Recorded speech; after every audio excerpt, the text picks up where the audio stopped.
ازيك يا شباب؟ إيه الاخبار؟ بتكونوا بخير. النهارده طالع اتكلم معاكم بخصوص الكابتن احمد سيد تيتو.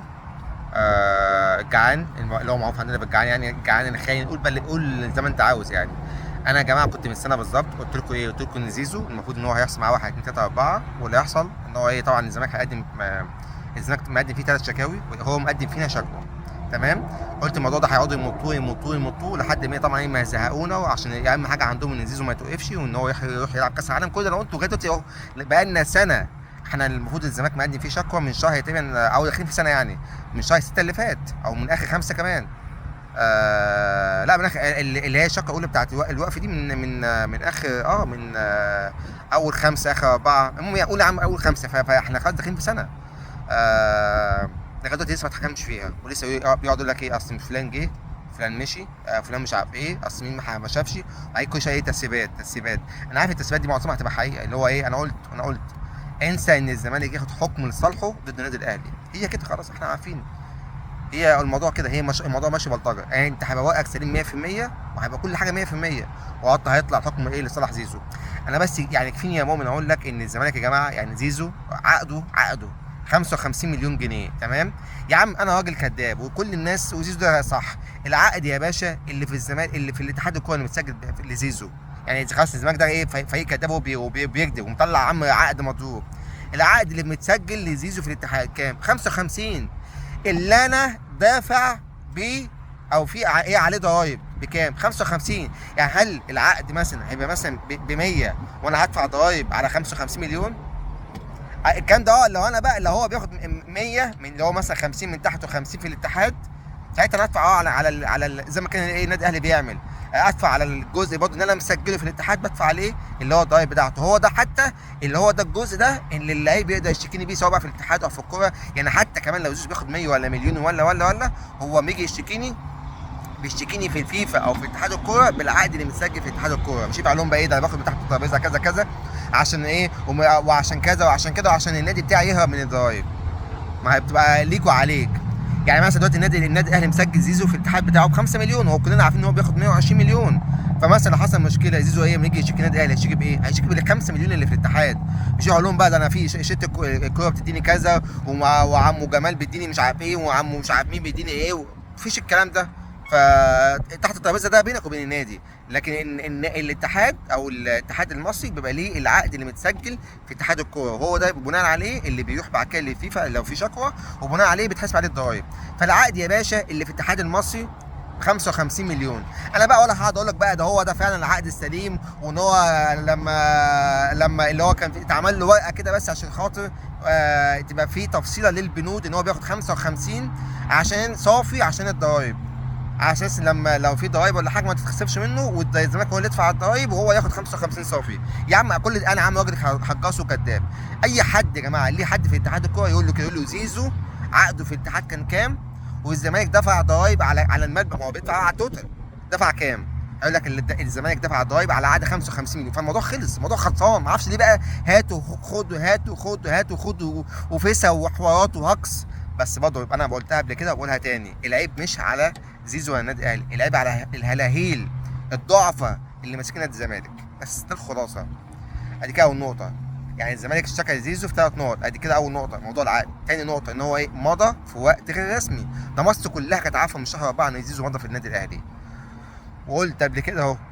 يا جماعه يعني حتى يعني هتقول لي ماشي بس رسمي مش عارف ايه. ماشي، هقول لك تمام رسمي اثبت. ما هو انا هثبت لك. هل ينفع ان انا اخر يوم كان الميعاد كان يوم 5/6، هو يوم 6/6 كان مسافر. هل ينفع ان انا يوم 6/6 اللي هو تاني يوم على طول ابقى انا قابلت مثلا النادي الاهلي، الوكيل بتاعي اللي هو بابا، قابل النادي كابتن محمود الخطيب، واتفقنا على كل حاجه وماضينا ومش عارف ايه، وحجزت لي تذكره وسافرت كل ده في يوم واحد، وعملت اعلانات وعملت عملت اعلانين، وعملت اسمه ده اللقاء مع ابراهيم فايق اتذاع على حلقتين، كل ده في اقل من 24 ساعه. كمان ان هو كمان سافر في الصبح في 6/6. يعني في ايه؟ عمل كل ده في 5 6 ساعات. ايه يا راجل ده؟ يا راجل ده مصر حابت الصعيد في 6 ساعات يا راجل، اللي هي اول طلعه بس. تقول لي انت عامل كل ده غير بقى مش هقدر بقى ده انه كانت عامله ازاي في يوم، وتاني يوم كانت محلوق. ايه ده؟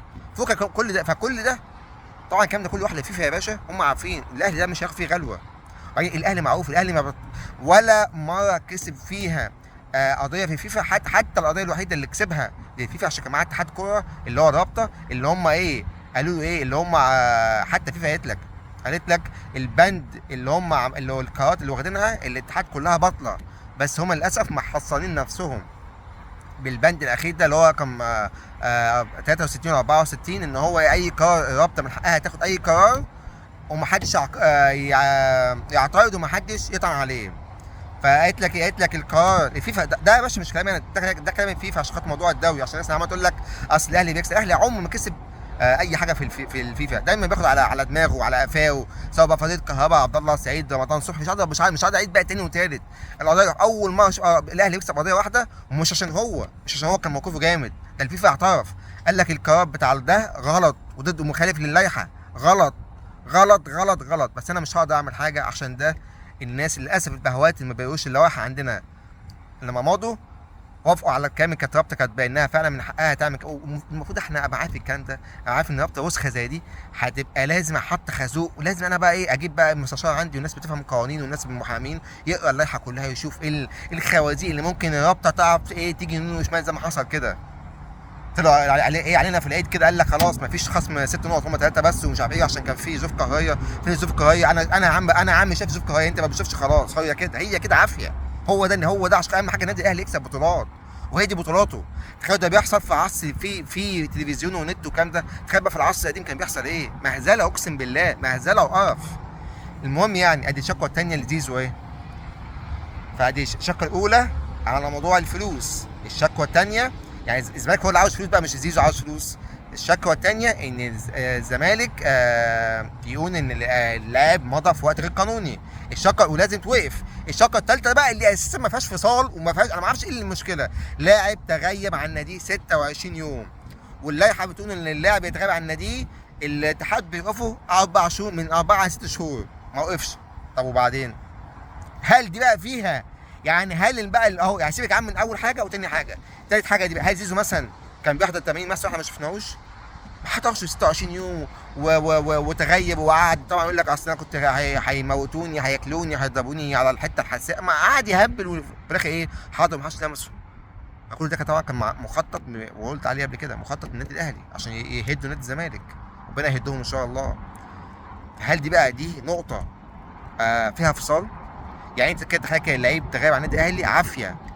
طبعا غير امام عاشور، امام عاشور ده ايه ده دقق عليهم، ده حاجه تاني. انا بكان بقى ايه حد بقى تغيب وبعدين امام عاشور برضه ايه ما تغيبش وما سافرش اصلا يعني قال لهم يعني ايه اخبطوا الحيطه، بس بعد كده رجع بعديها بيومين 3 يعني. لكن ده تغيب 26 يوم قاعد في بيتهم كده بقى ما اعرفش بقى بيتفرج على ايه والله يسهل له يعني. فهل دي بقى فيها نقاش؟ يعني انت ممكن تطلع النقطه الفصلانه في الاولى او الثانيه، لكن الشقه الثالثه دي هتطلع فيها ايه؟ هتعمل ده لعيب تغيب خلاص وقاعد في بيته في المنيا وبدون سبب ومفيش اي حاجه خالص. انا مش عارف بقى سنه ولسه، وزي ما قلت قبل كده القرار هيطلع زي ما قلت قبل كده، ولا هيتهيأني وتالت ورابع القرار هيطلع عكس نادي الزمالك. فكده وحتى لو كان طلع في صالح نادي الزمالك كده الطرف المتضرر هيطلع ايه للجنه التظلمات، وبعد كده برضه الطرف المتضرر الثاني هيطلع لمحكمه الكاس، وهي دي بقى اللي هناك اللي هتفصل. فتخيل احنا في اول بند لسه بقى لنا سنه يعني عقبال ما نخلص الموضوع ده يكون زيزو اعتزل. انا مش عارف ايه القرف ده. فلازم البهوات عندنا يشتغلوا شويه، البهوات كفايه يا جماعه قاعده على الكراسي يا جماعه، وحسوا بينا وحسوا بالجمهور يا جماعه اشتغلوا. وبرضه بالنسبه لموضوع زيزو اساسا يعني زيزو حتى عقده 55 مليون، طالب كام 80 مليون. انت واخد بالك انت يعني انا معترف في السنه 55 بس بطلب بقول لا انا كده 80، هو على اساس ان هو ايه واخد ال 100 ان هو يعني المفروض ياخد 55 و55 تانيين يبقى 110 واخد منهم زيزو اخد من حتى برضه انا همشي معاه، اخد من ال 110 حوالي 50,000 تمام، وال 80,000 التاني كام لا 50,000 لا 50,000 ايه 40 مليون 40 ولا 30 مليون 30 و80 ب 110. واحد معلش بقى في الماس ضايع خالص. فهو المفروض ان هو في الاربع سنين دول اللي هو قاعدهم اخد 30 مليون بس من 110 ودلوقتي بيطالب ب 80. يا سلام بقى زيزو هيستنى على الزمالك 4 سنين ما ياخدش فيهم 80 مليون. يا سلام سلم على المفهوميه. ده ما مضى النادي الاهلي قبل ما يمضي كان معلقهم ملط قال لهم كده، قال لهم مش همضي غير ما بابا ياخد ال 50 بتاعته مقفوله الحمد لله عبد الله. قال لك وقال لك خدوا 3 عربيات، واحده لابوه، واحده ليه هو، واحده لمراته، غير طبعا العموله اللي خدها اسمه ده اللي هو بتاع الوكيل بتاع النادي الاهلي ده، تامر الشوقي ده، ما اعرفش مين ده. غير بقى ان هو دلوقتي بياخد يا باشا، تخيل زيزو ده بيقبض اكتر من لعيبه في الدوري الايطالي والدوري الاسباني والدوري الانجليزي. زيزو ما يعرفش يقف كوره. زيزو احنا شفنا مستواه ضايع في الدوري المصري وفي اي حته. زيزو اللي لبسهم في الحيطه، اللي خلاهم يدفعوا فلوس قد كده، وبسببه نص لعيبه الاهلي مشي ولسه هتمشي، واللي بيقعد هيقعد بيتشرب عليهم خلاص. ضرب لهم اوضه اللبس والحمد لله احسن، وده انا قلته. فاكر يا جماعه ان الناس بقى، عشان برضه الناس عماله تقول لك انت دلوقتي بتقول عليه بالونه، انت كنت بتقول عليه لعيب. ماشي، خش على فيديوهاتي وشوف انا كنت بقول ايه على زيزو اول ما قال لك انا عاوز اجدد ب 100 مليون. هو ولا فتوح شمط يا باشا. قلت ده لا يسوى اساسا. قلت ساعتها ان هو شغال معانا وكده كده، بس كله جانه ايه ضربات جزاء وكران وحاجات زي كده اهو. وشوف في الماتشات الاساسيه قلت ما بيظهرش في الماتشات الكبيره، وما بيظهرش. يعني طلع لي كده ماتش كان عالمي، كان ماتش كده مهم قوي مثلا وظهر فيه وكسبنا اخر دقيقه. مفيش النهارده انا بس الماتش الوحيد اللي انا فاكره ان هو كسبنا فيه في اخر دقيقه كان ماتشين، ماتش تقريبا حرس حدود، وماتش مش عارف اسمه ايه، اللي هي شايل الدخان، لما جابوا الهدف الثاني في اخر دقيقه. هو ده اللي انا فاكره ماتش، يعني ما شايل الدخان هو ده فالمهم يعني عشان بس ما اطولش، يعني انا بس لسه هعمل فيديو تاني على على موضوع المستوى بتاعه، فبس حبيت اقول الموضوع ده. فاتمنى ان الناس عندنا تتحرك عشان حق الزمالك يرجع، بس مش عايز حاجه اكتر من كده اهو. يلا اشوفك على خير، سلام.